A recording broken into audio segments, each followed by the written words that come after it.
important. But if we had equal justice under the law, I think it would be a big improvement. If we had probably a repeal of most of the federal laws on drugs and the unfairness on how blacks are treated with these drug laws, it would be a tremendous improvement. Congressman Paul.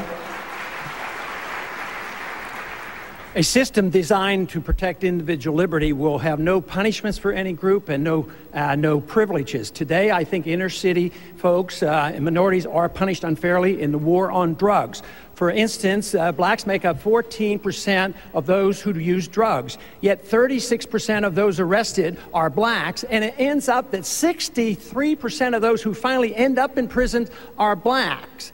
This has to change. We don't have to have more courts and more prisons. We need to repeal the whole war on drugs. It isn't working. We have already spent over $400 billion since the early 70s, and it's a wasted money. Prohibition didn't work. Prohibition on drugs doesn't work. So we need to come to our senses, and absolutely, it's a disease. We don't treat alcoholics like this. This is a disease, and we should orient ourselves to this. That is one way you could have equal justice under the law. Thank you, Congressman. The next question will be asked. Congressman Paul's support has gradually been slipping for the death penalty among all Americans. The Pew Forum on Religion and Public Life reports a large majority of whites still support capital punishment, while blacks and Latinos do not. Now, I know this is mostly a state function, but the president does appoint appellate judges and, of course, the highest appellate judges in the land, the Supreme Court justices who often review death penalty cases. Do you think the death penalty is carried out justly in the United States? And do you want to see it continued during your presidency? 30 seconds, Congressman.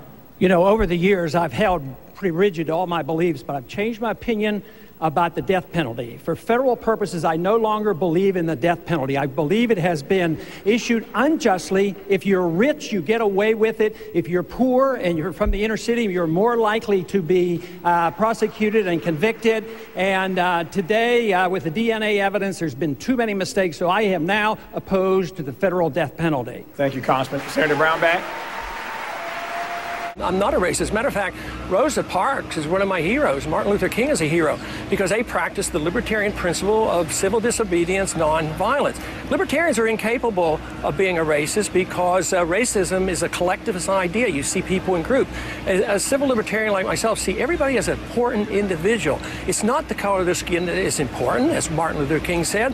What is important is the character of the individual. You know what is really interesting, though, and this might be behind this, because I, as a Republican candidate, probably am getting the most number of black votes and black supporters, and now that has to be undermined. And I do this because I attack two wars that blacks are suffering from. One, the war overseas, and all wars, minorities suffer the most. So they join me in this position I have against the war in Iraq. And what about the war on drugs? What other candidate will stand up and fight in the can and say, I would pardon all blacks, all whites, everybody who are convicted for nonviolent drug acts and drug crimes? And this is where the real discrimination is. Let me finish this because I got to get my message back because you put the other message out. Now, if you want to look for discrimination, it's in the judicial system. 14% of the inner city blacks commit drug crime. 67% of blacks are in prison. That's discrimination. That's the judicial code that I am attacking, and that is not racism. What I defend is the principle of libertarianism, where we never see people who belong to a group, and every individual is defended and protected because they're important in the individual, not because of their color of skin, but of their character. So I am the anti-racist because I am the only candidate, Republican or Democrat, who would protect the minority against these vicious drug laws.